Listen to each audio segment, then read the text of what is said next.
ঘরে ছবি টানানো থাকলে সেখানে নামাজ শুদ্ধ হবে কি না।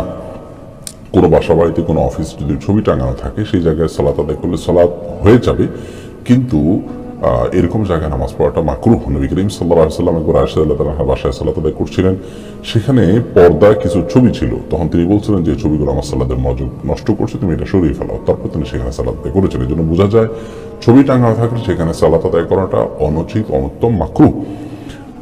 কিন্তু আপনার সালাত আদায় করলে এরকম জায়গায় সালাত হয়ে যাবে। বিকল্প জায়গা থাকলে অবশ্যই সেখানে সালাত আদায় করা উচিত।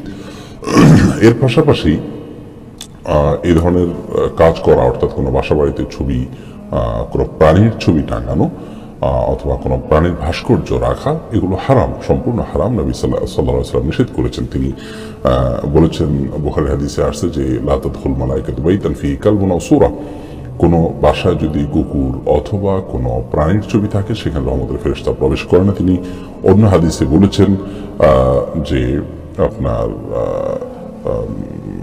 এ ধরনের কাজ, অর্থাৎ কোনো প্রাণীর ছবি রাখা এবং এ ধরনের আপনার বিভিন্ন